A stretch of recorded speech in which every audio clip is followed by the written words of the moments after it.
बेटियों की सुरक्षा पर बीजेपी का बड़ा प्रदर्शन, शुभेंदु अधिकारी की हुंकार।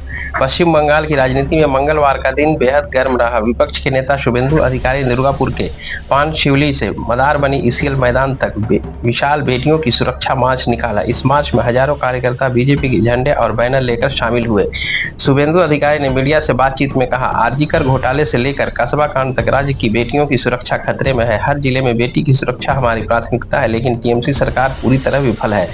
मार्च के दौरान पांडेश्वर विधानसभा क्षेत्र में पुलिस की भारी तैनाती की गई थी ताकि किसी भी तरह की अप्रिय घटना से बचा जा सके। वहीं उन्होंने आरोप लगाया कि विधायक पुलिस, कोयला और रेत माफिया के साथ मिलीभगत करके लंबे समय से अवैध गतिविधियों को अंजाम दे रहे हैं।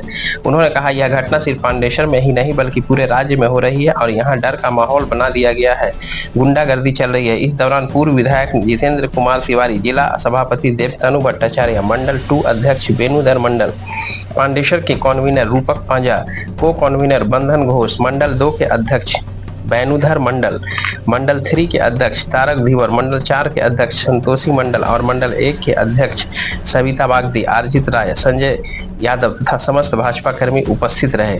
कार्यक्रम का संचालन पूर्व विधायक व भाजपा नेता जितेंद्र कुमार तिवारी ने किया। इस तरह भैया के मां को भी चोट लगा था, क्या कहेंगे? पुलिस के खिलाफ एक्शन होना चाहिए।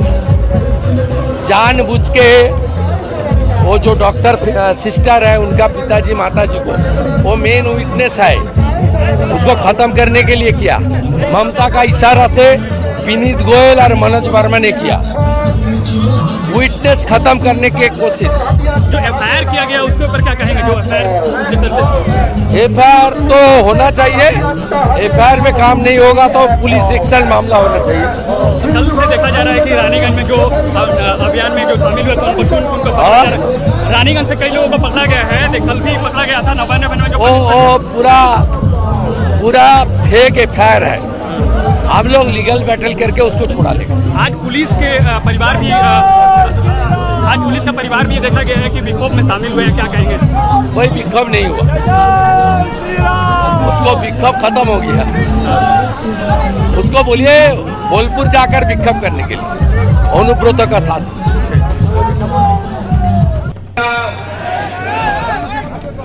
সমবেত রাষ্ট্রবাদী দেশপ্রেমিক বিশ্বের সর্ববৃহৎ রাজনৈতিক দল, যার 13 কোটি সদস্য, সেই রাজনৈতিক দল বিজেপির পাণ্ডবেশ্বর বিধানসভার কর্মী সমর্থক বৃন্দ, আমি প্রথমেই ভারতীয় জনতা পার্টির একজন বীর সৈনিক, এখানে তাকে খুন করা হয়েছে, ওনার পিতৃদেব নয়ন দাসের আছেন, ওনাকে আমি পুষ্পস্তবক এবং জানাচ্ছি। এবং নয়নের যে স্বপ্ন, সেই স্বপ্ন 26-এ পূরণ হবে। বিজেপি ক্ষমতায় এলে নয়নের মার্ডার কেস পুনরায় রিওপেন করে সব খুনিকে যাবজ্জীবন কারাদণ্ড দেওয়ার দায়িত্ব বিজেপি নেবে।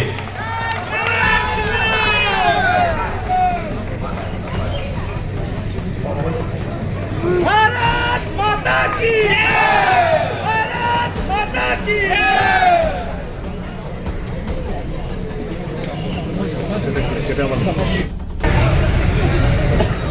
তাই মমতা ব্যানার্জি বলতেন না বদলা নয় বদল চাই, আমরা বলি বদলও হবে বদলাও। গুনে গুনে বদলা নেব আমরা। পতাকা টাঙিয়েছে, পিঠটাকে কি করেছে দেখেছেন? চোর না ডাকাত? এই পান্ডে ভাই কোন সভ্য সমাজে হয়? গোটা ভারতবর্ষে ভোট হয়, কোথাও এগুলো হয়? বিরোধী দল নেতা, রাজ্যের প্রধান বিরোধী দল, তার নেতা, জেলার নেতা, রাজ্যের নেতা, এমএলএ, তারা আসবেন। পতাকা টাঙানো যাবে না, প্রচার করা যাবে না। আর এই পুলিশগুলোর আচরণ যেন নরেন আর তার পিসি ভাইকে বেতন দেয়। শুনে রাখুন, চিরদিন কাহারও সমান নাহি যায়। আমি অনেকদিন রাজনীতি করেছি। আমি ডিজি তারানিয়া, অরুণ গুপ্তা, ভূপিন্দর সিং, এন রমেশ বাবু, এস এস পান্ডা, বাসুদেব বাগদেরও দেখেছি, সব হারিয়ে গেছে। আপনাদের অবস্থাও কিন্তু এর থেকে খারাপ হবে। এখান থেকে মাল তুলছেন, গঙ্গার ধারে ফাট কিনছেন, এখান থেকে মাল তুলছেন, নিউ টাউনে বার আর রেস্টুরেন্ট বানাচ্ছেন, এখান থেকে মাল তুলছেন, মন্দারমণিতে হোটেল বানাচ্ছেন, এখান থেকে মাল তুলছেন, গ্যাংটকে হোটেল কিনছেন। কিনতে থাকুন। আগামী বছর এপ্রিলের পরে যেখানেই পুঁতে রাখুন, যা সম্পত্তি বানান, আইসিরা সব বের করবো খুঁড়ে খুঁড়ে খুঁড়ে। ওরা জানি এই জঙ্গল রাজ ইউপিতেও ছিল। ইউপি থেকে যোগীজি জঙ্গল রাজ খতম করে দিয়েছে। বিহারেও ছিল। समोसा में आलू और बिहार में लालू। নীতিশ কুমার আর নরেন্দ্র মোদী ওখানেও জঙ্গল রাজ খতম করে দিয়েছে। এখানেও জঙ্গল রাজ খতম আমরা করব, বেশি দিন লাগবে না। পুরো কর্মসূচির ব্যবস্থাপক, রাজ্য কমিটির সদস্য, প্রাক্তন এমএলএ, প্রাক্তন মেয়র, সম্মানীয় জিতেন তেওয়ারি, সমগ্র কর্মসূচির আহ্বায়ক, তরুণ জেলা সভাপতি। আমি দুটো প্রোগ্রাম করলাম, আসানসোলে হাঁটলাম, কিভাবে 21 নির্বাচনের পরে এখানে পোস্টপোন ভায়োলেন্স হয়েছে সবচেয়ে বেশি। এবং আমি দায়িত্ব নিয়ে আপনাদের বলতে পারি, পাণ্ডবেশ্বর বিধানসভা 21-এ বিজেপি জিতেছে। গণনা কেন্দ্র থেকে আমাদের এজেন্টদেরকে দুটোর পরে বের করে দেওয়া হয়েছিল। আমি দায়িত্ব নিয়ে বলছি, ভয়ঙ্কর সন্ত্রাসের মধ্যে আপনারা 21 সালের থেকে অদ্যাবধি পার্টিটাকে ধরে রেখেছেন। এত বড় কর্মসূচি আগে করা যায়নি। প্রায় 3,500-4 হাজার মানুষ হেঁটেছে আজকে 3 কিলোমিটার। এখনো যত দূর চোখ যাচ্ছে মানুষ আর মানুষ। মাঠ খুব বড় নয়, তো মাঠটা ফাঁকাও নেই, এটুকু বলা যেতে পারে। আপনাদের এই সংগ্রাম এবং এত ভয় দেখানোর পরেও স্বাগত তোরণ, বিজেপিকে স্বাগত জানিয়ে তোরণ তোলার পরেও, ঝান্ডা বাঁধার পরেও, মাইকে বক্তব্যের ক্যাসেট বাজানোর পরেও রাস্তার দুদিকে আবাল বৃদ্ধ বনিতা জয় শ্রীরামের ধ্বনি, জয় মোদীর ধ্বনি দিয়ে আমাদেরকে আশীর্বাদ করেছেন। তাই আর 5 মাস নরেন বাবু চালিয়ে যান, তারপরে নরেন বাবু পগার পা, টাটা বাই বাই।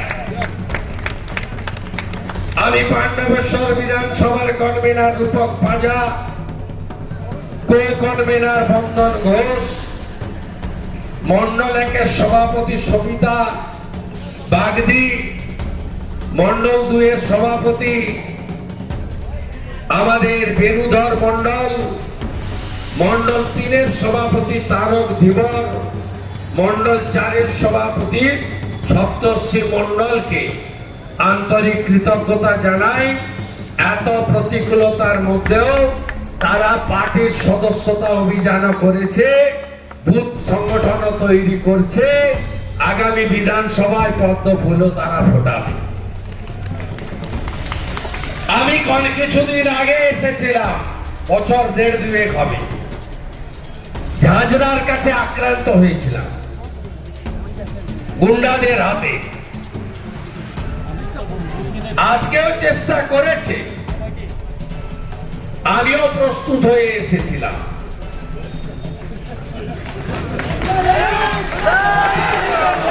খাগড়াবাড়িতে জিহাদিরা আমাকে গাড়ি ভাঙলো, আর বারাসাতে চেষ্টা করেছিল, এমন সাইজ করে দিয়েছে বিজেপির কর্মীরা, তারপর থেকে আর নাম ধরে না, রাস্তায় বেরোয়। কন্যা কোথায়? কন্যার সুরক্ষা, কন্যা নেই। শুভেন্দুবাবু পাণ্ডবেশ্বরে এসেছিলেন গালাগালি করতে, রাজনৈতিক সভা নয়। আর উনি যেভাবে পুলিশকে প্রকাশ্যে নোংরা ভাষায় গালাগালি করছেন, তার সম্বন্ধে কিছু বলতে রুচিতে বাধে। আগামীকাল ওই জায়গায় পাণ্ডবেশ্বর ব্লক, দুর্গাপুর, ফরিদপুর ব্লক, কালকে শুধু 2টো ব্লক মিটিং করে দেখিয়ে দেবে যে জনভিত্তি, জনসমর্থন কাদের সঙ্গে আছে।